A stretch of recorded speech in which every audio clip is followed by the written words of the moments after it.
The prairie stretched wide under the last glow of the setting sun. An endless sea of grass that bent and whispered with the wind.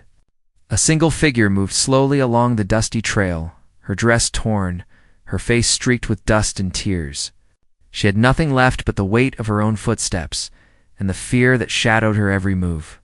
Behind her, the echoes of a life she could never return to, and before her, only the unknown. The land itself seemed to test her will, offering no shelter, no mercy. Her heart beat with the thought that perhaps this would be her last night under the open sky. Then, when despair was strongest, she saw smoke curling upward from beyond a ridge. Hope flickered faintly. She followed it, though her body begged her to stop. The smoke promised warmth, perhaps shelter, perhaps people. She no longer cared about the price. She only wanted a place where she could rest without fear of dying alone. When she came upon the small cabin built of rough-hewn logs, she hesitated at the edge of the clearing. A man stepped into the fading light, tall and strong, his hair dark and bound behind him. His eyes carried the calm of someone who had seen hardship but not been broken by it.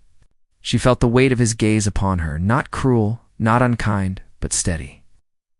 As though he could see through her trembling silence. Her knees nearly gave way, and before she knew it, words spilled from her lips. She told him she had nothing. No family, no food, no coin. She would give herself in exchange for a roof and a piece of bread, if he would only allow her to stay. The words hung in the air, raw and desperate. She braced herself for rejection, for laughter, for the harshness she had grown too accustomed to. But none came. Instead, the man studied her with a stillness that unsettled her. Then he wrapped a blanket around her shoulders, pulling it tight against the evening chill. His voice was low and steady when he spoke. He told her she did not need to sell herself for safety. Among his people, shelter was given to those in need, and protection was not a bargain, but a duty. For the first time in many nights, her tears fell freely. Not from fear, but from the strange and sudden kindness of a stranger. Inside the cabin, the air was warmer, filled with the faint scent of wood smoke and earth. She sat near the fire while he brought her water and a bowl of stew. She clutched the food in her hands as though it might vanish if she blinked too long. Every sound of the crackling fire seemed to remind her she was no longer beneath the cold stars. He did not press her with questions, though she knew he must wonder what had driven her to his door in such a state. She ate in silence, but her mind swirled with the clash of gratitude and shame. She had offered herself to him, as if her worth were nothing more than the shelter of a roof, yet he had seen beyond that. Days passed, and the quiet of the land began to seep into her bones. The man lived simply, with tools worn from use and a bow strung near the door. She learned that he was Apache, a son of the desert and mountains, bound to the traditions of his people. He moved with purpose, his hands skilled in work, his eyes watchful of the land. She noticed how others from his band would come and go, speaking in a tongue she did not know, but their gestures toward her carried no malice. They were curious, but not cruel. Among them, she felt both an outsider and strangely safe. Her nights were filled with rest, something she had forgotten the meaning of. Yet her heart was restless still.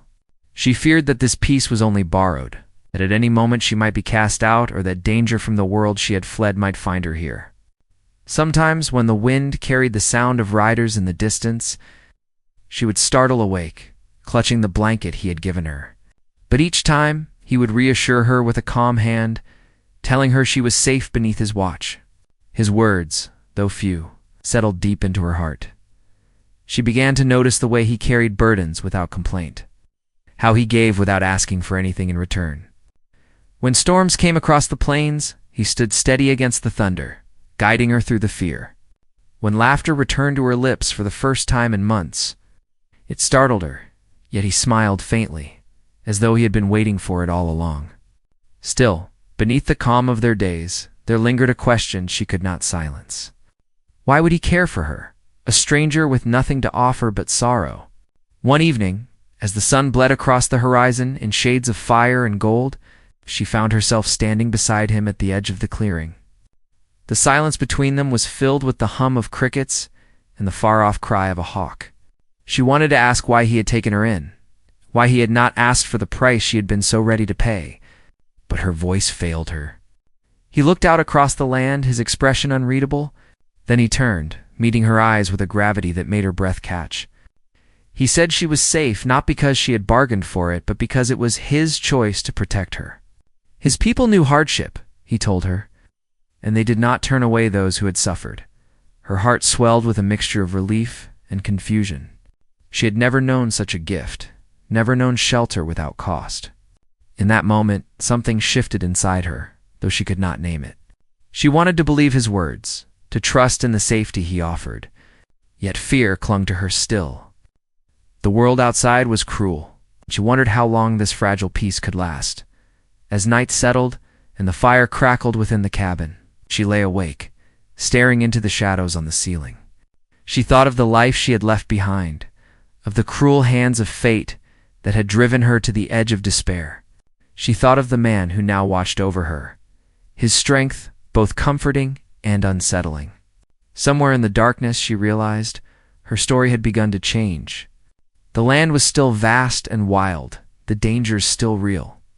But she was no longer walking alone, and yet, just beyond the quiet of their haven, trouble stirred. Rumors whispered among riders on the trail, strangers seeking what did not belong to them. She did not know it yet, but the price of her safety was about to be tested. The night wind carried with it an unease, and though the Apache had given her shelter, their world was not without peril. Her journey had only just begun, and the question of what she would find among these people, whether love or loss, waited just beyond the horizon.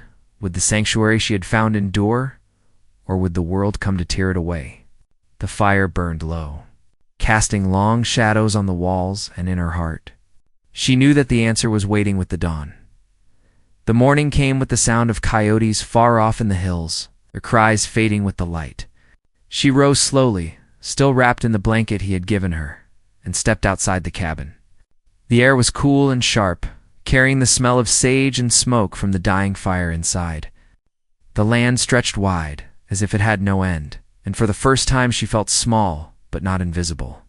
She saw him already at work, moving with a rhythm that seemed older than the earth itself. He was repairing the fence line near the corral, his motions steady, as though nothing in the world could shake him from his purpose. She stood quietly, watching, wondering if she could ever feel so grounded. Though her body had rested, her heart still carried the weight of the past. Every day she feared someone might come looking for her, someone who would drag her back to the shadows she had escaped. Sometimes when the wind shifted, she thought she heard horses, or the voices of men carried from far off, and it set her stomach twisting. But when she looked at him, the fear lessened, if only for a little while. He spoke little, yet his presence was like a wall against the storm. She began to learn the ways of his people, though she stumbled often. The women from the band would come, their faces kind, but cautious. They showed her how to grind corn, how to gather roots from the dry earth, and how to weave grasses into baskets that could carry more than her arms ever could. She felt clumsy beneath their watchful eyes, but they never mocked her. There was a patience in them that unsettled her, for she was used to sharp words and quick tempers. She wondered if she would ever be more than a stranger in their eyes. At night by the fire, he would tell her stories. Not long tales, but small fragments of the world he knew. He spoke of the mountains, where the snow never fully left even in summer. He spoke of the rivers that carved through the land where his people had fished and hunted for generations. He told her that every stone and tree carried memory, that the land itself was alive with voices, if one knew how to listen. She tried to imagine hearing such things, but her ears were only filled with the cries of her own past. Still, his words gave her comfort. Like water soaking into dry ground, days turned to weeks, and she began to feel the rhythm of their life. Yet beneath it all, she sensed something hidden, something unspoken. He carried it in the way he watched the horizon, his eyes narrowing at the sight of riders in the distance.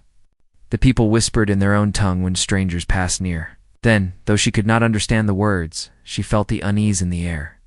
She learned enough to know that the Apache did not trust outsiders, for they had been driven from their lands, hunted, and forced to fight for every piece of ground they called their own. She wondered if her presence would bring danger to them, She wondered if those who sought her would come and find not only her, but those who had given her shelter. The guilt weighed heavy on her heart, though she could not speak it aloud. She owed them more than she could ever repay, yet she had brought nothing but her empty hands and her broken spirit. One evening, she saw him sharpening his knife beneath the glow of the fire. The blade caught the light, gleaming like a warning. She asked him if trouble was coming, her voice trembling more than she wished. He did not look up at first, then slowly set the blade aside. He told her that trouble always came, sooner or later. The land was filled with men who wanted what was not theirs, men who would take with fire and lead. But he also told her that his people had endured because they stood together, because they protected one another. His words were firm, but his eyes softened as they met hers. He told her she was under that protection now, whether she believed it or not. She lay awake that night, listening to the wind against the cabin walls. The thought of danger closing in made her chest tighten, but there was something in his words that gave her strength. She was not alone anymore. She was not drifting with no place to rest. Still, she could not shake the sense that her presence would test his promise, that the trouble he spoke of was already near. In the days that followed, she began to notice signs. Hoofprints along the trail that had not been there before. Smoke from distant fires where none should have been. The hunters from his band returned with tighter faces, speaking in low voices as they shared what they had seen. She could not understand their language, but she understood the fear in their eyes. One night, the wind carried more than just the sound of the prairie. It carried the echo of laughter, harsh and cruel, drifting from the ridge beyond the clearing. She froze, the sound striking a memory she had buried deep. He heard it too. He stepped outside, bow in hand, his posture rigid against the glow of the moon. She wanted to follow him, to stand beside him, but her body trembled with the weight of the past. She could only clutch the blanket around her shoulders and pray the voices would fade back into the darkness, but they did not. Each day after, the tension grew heavier. Riders were seen on the edges of the land, strangers who lingered too long watching from a distance. The band spoke of raiders, men who lived by taking from others, men who cared nothing for peace. She began to wonder if these were the same kind of men she had once fled from, if the shadows of her past had at last caught up to her. She wanted to tell him, to confess the truth of what she had left behind. But each time she tried, the words caught in her throat. Her days were filled with the tasks of survival. Yet her nights were filled with dreams of fire and smoke. In her dreams, the cabin burned, and the people who had given her shelter were scattered. She woke each time with her heart racing, only to find him sitting near the door, watchful as though he had not slept. He never spoke of her fear, but his steady presence told her he understood more than she could say. The bond between them deepened quietly, like roots beneath the soil. She began to trust his silence, to lean on the strength he carried with such ease. When her hands faltered at the work, he guided them with patience. When her spirit wavered, he steadied it with a glance. Yet the more she trusted, the greater her fear grew, for she knew that nothing so fragile as peace could last forever. One evening, as the sky turned to fire and shadow, he returned from the ridge with a look she had never seen before. His jaw was tight, his eyes dark with warning. He told her that the riders were closer now, too close to ignore. He said they must prepare for what was coming, though he did not speak the word war aloud. Her breath caught, her body cold, despite the warmth of the fire. She knew then that her arrival at his door had not been chance, but a turning point. Whatever she had run from, whatever had chased her across the land, it had found her here. As the fire burned low, she sat in silence, her heart heavy with the truth she had not yet shared. She wanted to tell him everything, to explain why she had been so desperate for shelter, why the sight of strangers filled her with dread. But fear held her back, the fear that he might turn her away if he knew the whole of her story. She clung to the hope that somehow, when the moment came, he would still stand beside her. The night was darker than any before, the stars hidden behind thick clouds. The air itself seemed to hold its breath, waiting. Somewhere beyond the hills, the riders stirred, their presence like a shadow stretching toward the cabin. She could feel it in her bones, the weight of a storm that had not yet broken. And as she lay beneath the blanket, her eyes open to the shifting firelight. She knew that the fragile piece she had found was about to be tested in ways neither of them could yet see. The sky hung heavy with clouds, pressing low against the wide horizon as if even the heavens sensed the weight of what was coming. She stood by the cabin door, watching him move across the clearing with steady purpose.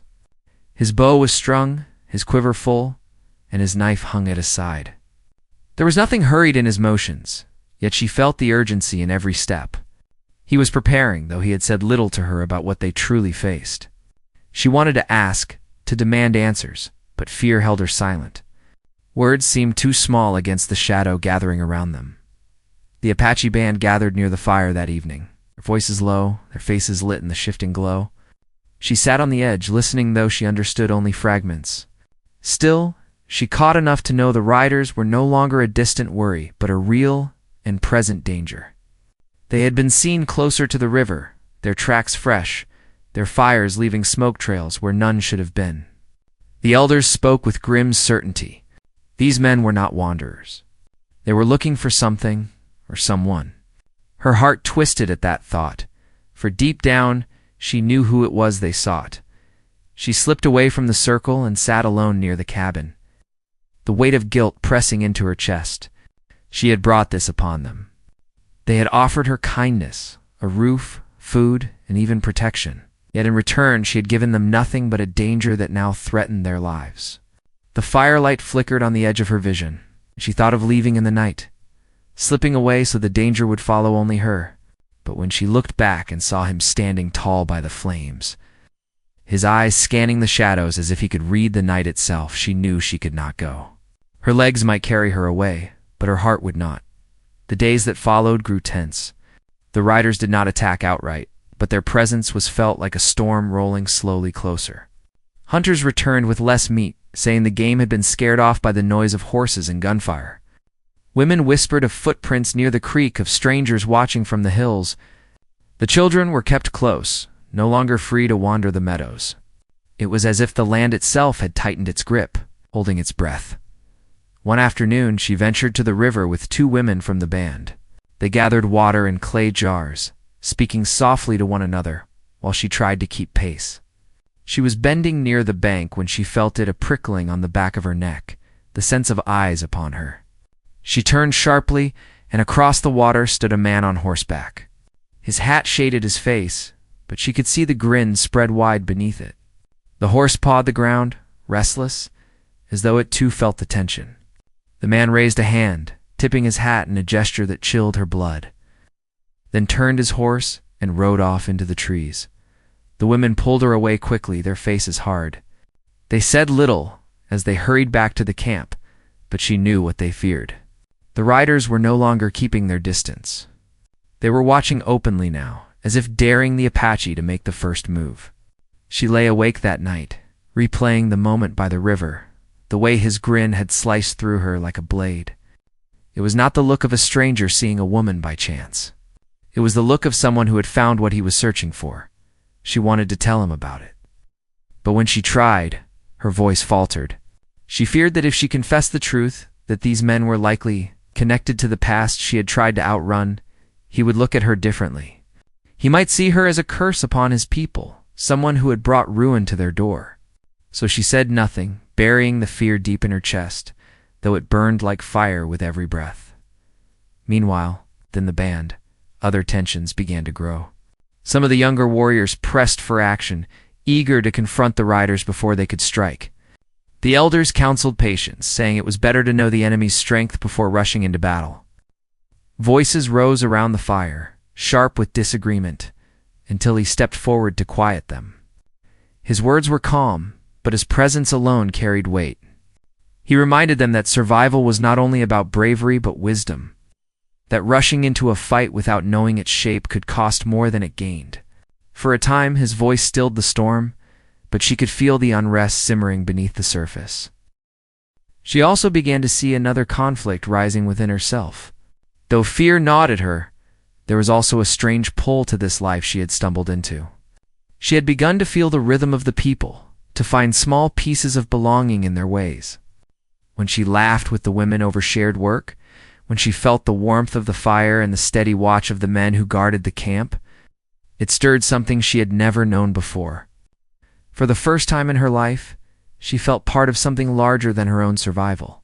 And yet, the closer she felt to them, the heavier the guilt became. For she knew she had not told them the full truth of who she was, or what danger she carried on her shoulders. The nights grew colder, and with them came the sound of distant shots echoing across the land. The riders were testing, pushing, letting the Apache know they were close. Each sound in the night set her heart racing. She would often find him outside, sitting watch by the fire, his eyes fixed on the horizon. Once, unable to bear the silence, she asked him why he chose to protect her when it meant danger for his people. His answer was simple, but it struck her deep. He said no one deserved to face the darkness alone. Still, the shadows lengthened. One evening, scouts returned with word that the riders had camped less than a day's ride away. There were more of them than expected, perhaps a dozen, perhaps more. The air in the camp grew thick with unease. Women gathered their children close, and the men prepared their weapons. She felt her heart squeeze at the sight, knowing she was the reason for it all. That night, as the fire burned low, she heard a sound outside the cabin. A soft rustle, like footsteps in the grass. She froze, her breath caught in her throat. Then came a knock, faint but clear against the wooden door. Her blood ran cold. She reached for the blanket, clutching it tight, when he appeared from the shadows, bow in hand. He signaled for her to stay back, then moved toward the door with the silent grace of a hunter. The knock came again, followed by a voice calling in broken words, asking for food, for water, for kindness. It was a trick. She knew it in her bones. The voice was too smooth, too false. Her heart pounded as he opened the door a crack, only to find no one there. The night stretched silent, heavy with unseen eyes. Then came the sound of hooves retreating into the distance, fading but deliberate. It was a message. They were being watched, toyed with, their strength tested. The band knew then that time was short.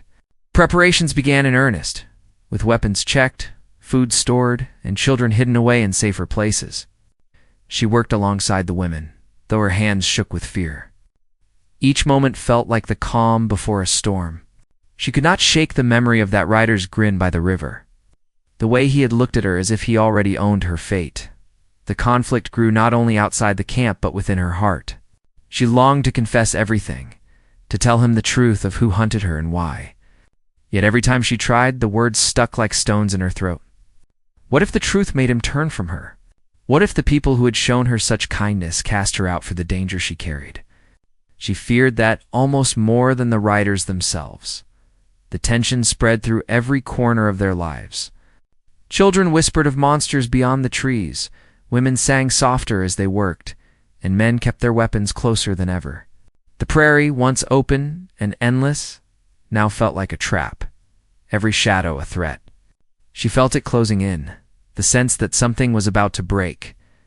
And then, one morning, smoke rose on the horizon. Not the thin curl of a cooking fire, but the thick black plume of destruction. Scouts returned with grim faces. The riders had struck another settlement, burning it to the ground, leaving only ashes behind. They were moving closer, and nothing stood between them and the Apache camp now. Her heart sank as she realized the truth she had long feared. The storm was no longer coming. It was already here. It would not pass them by. The black smoke on the horizon clung to her thoughts long after the scouts returned. The memory of it rose every time she blinked, every time the wind shifted, carrying with it the faint smell of ash. That plume was more than fire.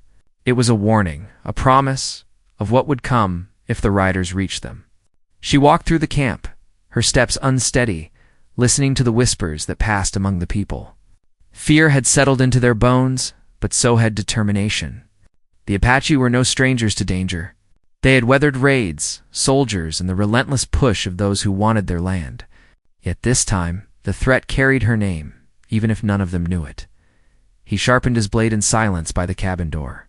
Sparks danced briefly in the firelight before vanishing into the dust. His face revealed little, but his stillness spoke louder than words. She wanted to go to him, to pour out the truth she had held inside since the night she first begged for shelter. She wanted to confess that the riders were likely after her, that she was the reason their homes, their children, their very lives were at risk. But each time the words rose, fear strangled them in her throat. The thought of seeing disappointment in his eyes, or worse, rejection, froze her tongue. The band made ready for what all knew was coming. Women packed food and water into baskets. Children were taught where to hide if the riders broke through. Warriors painted their faces with ochre and black, their movements solemn but fierce. She helped where she could, her hands busy with grinding corn and tying bundles of dried meat, but her mind was far from the work. It circled the same question again and again. Should she run, drawing the danger away? Or would leaving only make them weaker when they needed every pair of hands, no matter how small? At night, the campfire became a place of both strength and dread.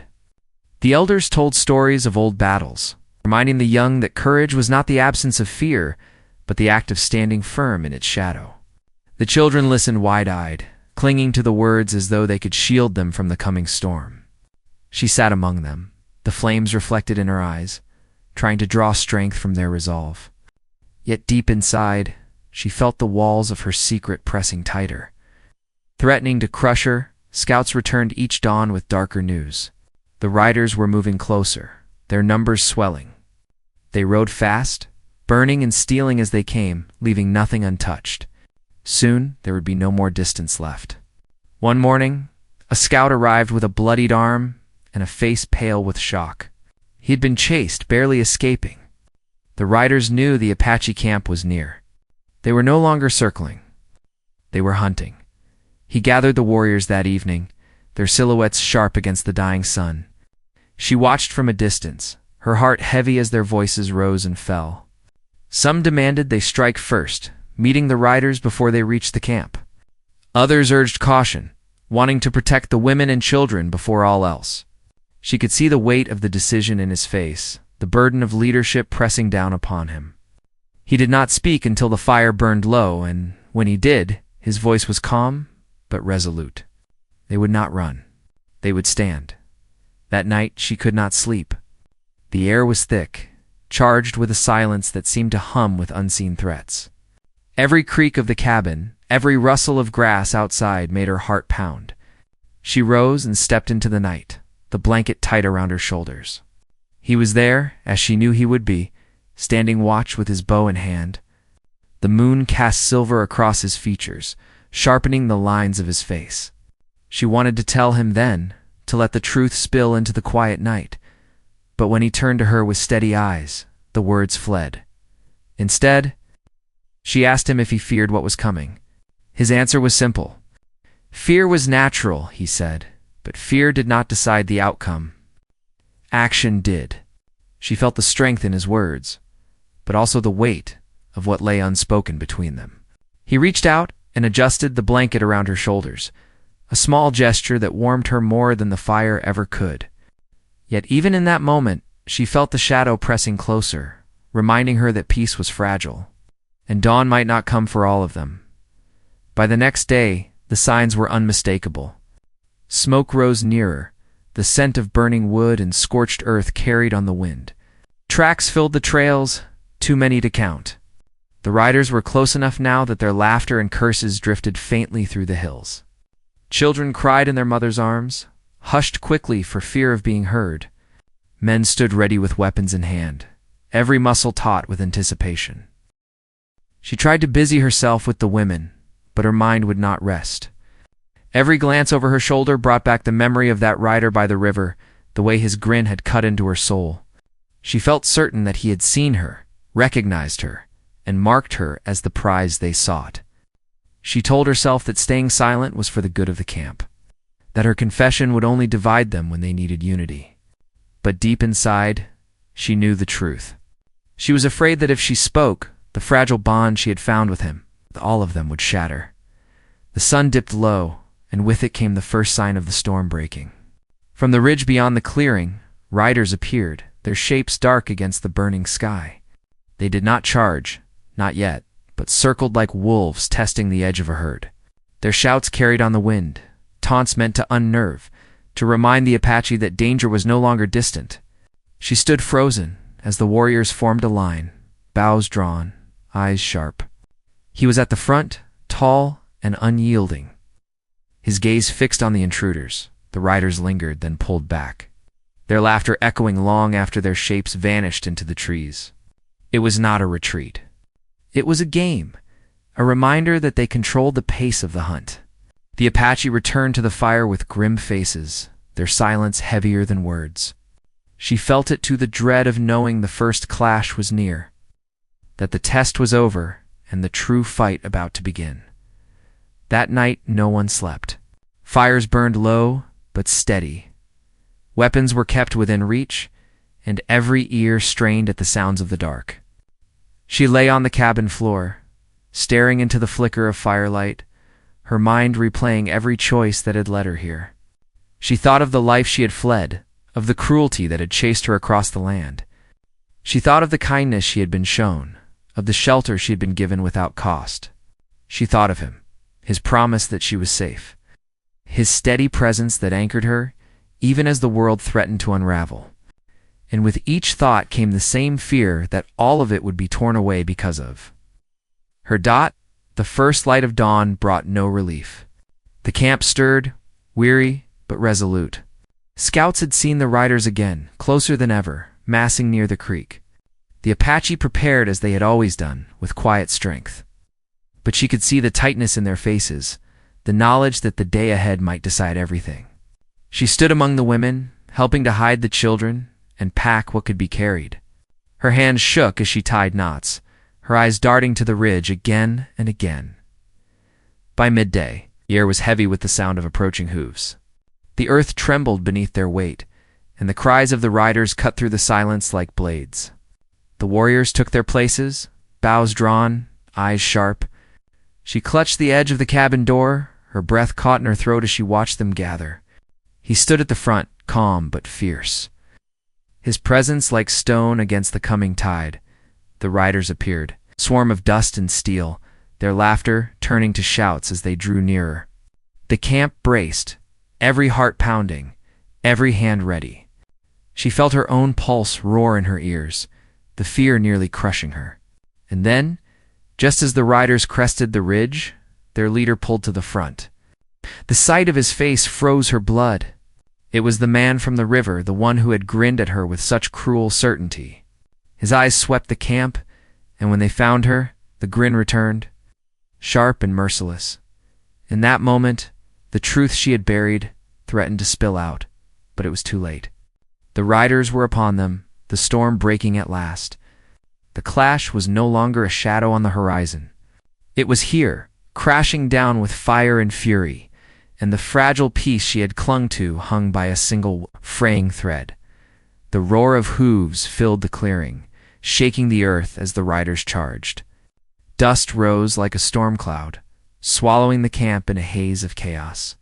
Arrows flew, cutting sharp paths through the air, meeting the thunder of gunfire. She clutched the doorway of the cabin, her heart hammering so hard it felt as though it would break her chest apart. The cries of men, the screams of horses, the clash of steel and the hum of bowstrings all blended into a single deafening storm. He stood at the front, steady as a rock against the tide. His bow sang again and again, each arrow finding its mark with precision born of countless hunts and battles. The warriors around him moved with equal skill, defending their families with the fury of those who had been tested many times before. The riders pressed hard, circling, shouting, but the Apache line did not falter. Still, she could see how many there were, how relentless they pushed. She feared that no wall of courage could hold forever. The leader of the riders broke from the pack, his grin slicing through the smoke. He spurred his horse straight toward the cabin, eyes locked on her. In that moment, everything she had hidden, everything she had feared, came crashing down. He was not just another raider. He was the shadow from her past, the man who had claimed her life as his before she had escaped. She had fled from his cruelty, his fists, his hunger for power. Now he had found her again. Her body trembled, but something inside her hardened. She could not let fear undo everything she had been given. These people had given her shelter, given her food, given her dignity when she believed it lost. She would not let him destroy them. She stepped out from the doorway, her voice breaking the chaos as she shouted his name. The sound cut across the clearing, sharp and raw. For a heartbeat, everything seemed to stop. The leader's eyes widened as he recognized her, and his grin faltered into something darker, more possessive. He shouted to his men, pointing at her as though she were a prize to be claimed. But before he could reach her, an arrow struck the ground at his horse's feet, forcing the animal to rear. He turned his gaze to the source, only to find himself staring at the Apache warrior who stood between them. The fight between the two men drew the eye of all. He moved with the grace of the land itself, every strike precise, every motion fueled by both skill and fury. The rider-leader fought with brute strength, swinging his blade in wide, reckless arcs. Their clash was brutal, the outcome uncertain, each strike echoing with the weight of lives hanging in the balance. She could do nothing but watch, her chest tight with both terror and hope. Around them, the battle raged. The Apache fought fiercely, pushing the riders back step by step. Women defended the children with whatever tools they could grasp, stones and sticks turning into weapons of desperation. The campfire smoke mingled with the dust, turning the air thick and stinging, but still the defenders held. Slowly, the riders began to falter. They had expected fear, but they found resistance. They had expected easy prey, but they met warriors who fought for more than survival at last. The leader faltered under the Apache's steady hand. A strike disarmed him, sending his blade to the dirt. His horse bolted, leaving him on the ground, scrambling. He looked up at her then, his eyes wild, his mouth forming words of promise and threat all at once. Before he could rise, the Apache stood over him, weapon ready. Silence fell in that instant, the world holding its breath. He did not kill the man outright. Instead, he struck with the force of justice, not vengeance, making clear that the man would never again hold power over her or anyone else. The remaining riders, seeing their leader fall, broke.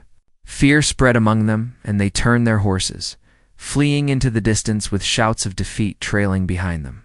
The dust settled slowly, revealing the camp still standing. Broken, battered, but not destroyed. The Apache had defended their home. She had been defended with them. When the silence finally returned, she fell to her knees, tears burning her cheeks. The weight she had carried for so long seemed to pour out of her with every sob. She felt a hand on her shoulder, steady and warm. She looked up into his eyes, the calm strength there unchanged, even after the storm they had faced. In that gaze, she found something she had never known before, sense of belonging, sense of family. The days after the battle were filled with healing. Wounds were tended, the land restored. Graves were dug for those who had fallen, their names spoken with reverence around the fire. Life returned slowly, like grass pushing through scorched earth. The children laughed again, their games echoing across the meadows. The women sang as they worked, voices lifting the weight of sorrow into something lighter. For her, the healing was deeper still. She finally told the truth, her voice trembling as she shared her past with the people who had sheltered her. She told them of the cruelty she had fled, of the man who had claimed her as though she were nothing more than property, of the fear that had chased her across the plains. She expected anger, perhaps even blame. But what she found instead was acceptance. They did not cast her out. They did not see her as a burden. They saw her as one of their own. Someone who had endured hardship and chosen to stand beside them when the storm came. The Apache taught her more in the weeks that followed. She learned not only their skills, but their ways of seeing the world. She came to understand that family was not always given by blood, but chosen by loyalty and love. She found herself woven into the fabric of their lives, not as a stranger, but as someone who had earned her place among them. Each evening, when the sun bled across the sky in fire and gold, she sat beside him at the edge of the clearing. The silence they shared was no longer heavy with fear, but filled with peace. Sometimes he told her stories of the land, and sometimes she told him stories of the life she had left behind. Though the pain of it softened with each telling, they did not need many words. Their presence was enough. Seasons began to turn, and with them came change. Grass grew tall again over the places where battle had scarred the earth. The river ran clear, carrying away the ashes of what had been burned. The riders did not return. Word spread that they had been broken, scattered to the winds, their power shattered. The camp breathed easier, though they never forgot the cost of vigilance. She looked back often on the night she had first stumbled into the clearing, broken and desperate, ready to trade herself for shelter. The memory filled her with sorrow, but also with gratitude. For in that moment of despair, she had found not only safety, but a new life. She had been given a place where she was valued not for what she could offer, but for who she was. The lesson remained with her, a truth she carried in her heart. Shelter could be a roof, a fire, a meal, but it could also be the arms that held her when she wept, the voices that welcomed her into their circle, the courage that stood against the storm for her sake. She had given nothing but her broken self, and in return, she had been given a family. When she looked upon the faces of the children who played in the fields, the women who sang by the river, and the man who stood beside her, she knew she would never again be alone. The land stretched wide before them, endless and wild, filled with both hardship and beauty. It would not always be easy. Trouble would come again, as it always did. But she no longer feared it. She had learned that strength was not found in running, nor in bargaining away her worth. Strength was found in standing together, in choosing love over fear, in protecting what could not be taken by force. And so, as the sun dipped low and the prairie glowed with the light of another day's end, she wrapped the blanket tighter around her shoulders and leaned into him. Her heart no longer carried the weight of loneliness or shame. It carried hope, steady and strong, born of the family she had found among the Apache and the love that had grown in the place where fear once ruled. The wind whispered across the grass, carrying with it the voices of the land, and she listened not with fear, but with peace. The journey that had begun in despair had ended in belonging, and she knew that whatever came next, she would face it not as the woman who had fled, but as the woman who had found her home.